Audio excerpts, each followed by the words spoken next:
Hi everyone, it's Tosin.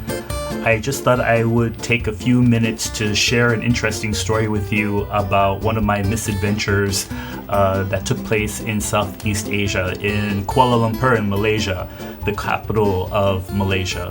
This took place around Christmas time of 2013, so a number of years ago, but indelible experience that I thought I would share that might be entertaining for you. So as a subset of the cityscape photography that I love to do as a professional photographer, a subset of that cityscape photography is aerial photography. I absolutely adore working with pilots, helicopter pilots specifically, and removing the door on the passenger side, harnessing myself into the passenger seat and hovering above, several hundred feet above, several hundred meters above all these different cities, be it New York, Sydney, Los Angeles, London, or even Buenos Aires, and then Kuala Lumpur, among a few that I've flown over with pilots and helicopters. Now with Kuala Lumpur, there wasn't a helicopter; it was a small plane, and that's not a problem either. The pilot is a memorable fellow in his early 20s, I believe. Looked really, really young. He was really short, very thin build, and I remember meeting him at the municipal airport in Kuala Lumpur, not the international airport, but a different airport in Kuala Lumpur. And I remember upon meeting him, he was behind a desk and he had his legs and his feet straddled across the desk like he was the boss of the place. And as soon as I came in, he got up. He was smoking a cigarette.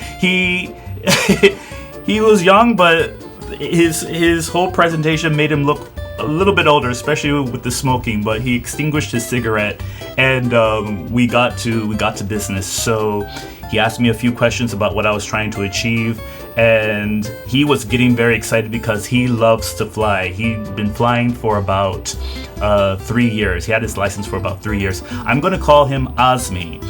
That's the name I'm going to give him. I don't remember his real name, but the name I'm going to give him is a Malaysian name, Azmi.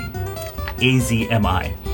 And he was quite a character. He was getting really excited to fly, and I was getting really excited to get into the air and get these great photographs, these very atypical, fascinating photographs of Kuala Lumpur from the air. Because I just figured that, with my type of photography, aerial photography, you get the most atypical views. You can't drive to a place or walk to a place in the air. So when you're in the air, hovering above these cities, flying around them, you're getting all these special, dynamic, atypical views of these cities. So we take off, and he's in his groove, I'm in my groove. We're just having a great time, we're vibing. One important point to note about this story is just that I had booked the flight to be 1 hour, I think from 11 a.m. to 12 p.m. that day. So that's a really important point. The understanding was 1 hour.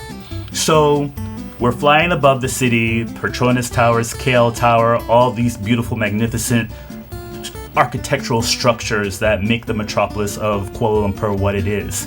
Spectacular. I highly recommend, if you ever get the chance to visit KL, definitely give it a visit. It was a lot of fun. So we're flying around, and 45 minutes go by, and I look at my camera. I'm looking at the display screen on my camera, and I've amassed over 400, maybe close to 500 photographs just within those 45 minutes. So I have what I need. I'm satisfied. So 45 minutes, and I let Azmi know. I say, hey Azmi, I have what I need. We can land. Then everything changes. The vibe is gone. The laid back, jovial vibe. His face turns like gray and grim, and he is visibly upset that I've just made that request. So much so that he doesn't look at me. He's flying the plane looking straight, but he's clearly upset about what I've just said, and he responds, I'm not going to land this plane. So of course, I'm thinking, oh, he's joking. No, what's going on here? He can't be serious. I've just told him we can land. So I repeat myself. I say, Osmi, we can land. I have what I need. And he said, no, Tosin, I'm not going to land this plane. I'm thinking, what's going on with this guy? He was cool and chill just, 2 minutes ago. Now he's refusing to land the plane.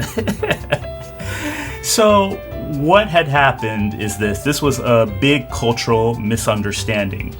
So in the States, in Canada, even in England and other places, Australia, where I've flown, if you schedule an appointment for the helicopter or the small plane for an hour, you pay for the hour. So if you even decide to abort, the mission or flying 30 minutes ahead of schedule, most pilots will ask, are you sure? And because they get paid for the hour. It doesn't matter if you're in the air 10 minutes, 20 minutes, 30 minutes. If you pay for the hour, it's for the hour. If you go over an hour, then you pay extra. So I wasn't accustomed to getting that type of answer where it's not even, are you sure? It's just flat out, I'm not landing. And so, we're in silence for about 20 seconds or so, and then Osmi says, I'm not landing this plane, Tosin, until you can confirm that I've done a good job. And that's what was the problem. That was the challenge, that was the obstacle. So in Malaysia, in Asia, Southeast Asia, East Asia, from what I've studied, from what I've learned in the past, that, I think he felt like he had lost face there, because I'm telling him 45 minutes into the flight that we can stop, and he's expecting to fly for an hour. So in his mind, it's his responsibility to tell me, oh, we're nearing an hour, we need to land soon. And for me to curtail all of that in advance, even by 15 minutes, he's thinking that he hasn't done a satisfactory job of his services of flying me above Kuala Lumpur. And so I'm glad he stayed. He said, you need to let me know that I've done a good job. And I said, absolutely. And I said, I apologize for the misunderstanding, that you've done a wonderful job. And I'm satisfied, which is why we can finish in advance. Of course, this banter keeps us in the air for about another 10 minutes. So we're about to expire the time anyway by the time we come to an understanding of each other. And again, I apologize to him. I just said that you've done such a good job as it is, that I have what I need and we can conclude earlier. And so he relaxes. The smile comes back to his face. We're jovial again. And we proceed to land back at the municipal airport. But I just thought that was a very, very interesting cultural exchange, a misunderstanding in the skies above Kuala Lumpur. And I let him know again after we landed, just to say thank you. And I said, terima kasih. So, terima kasih.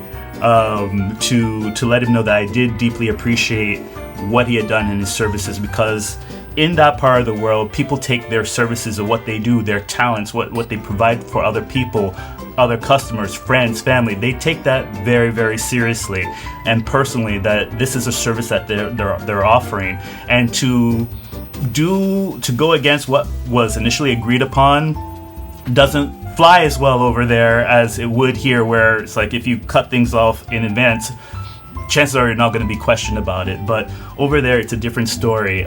There's more honor and pride. Not that there isn't in the States or Canada, but just culturally, there's a lot of pride in what people do for their jobs, what they do for a living, how they serve others, what they provide to other people. So that was quite meaningful to me, and I just thought I would share that particular story.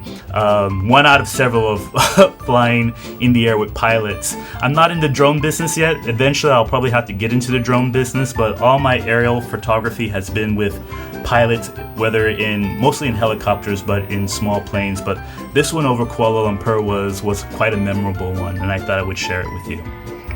All right, I'll see you the next time. I hope you enjoyed this. Take care.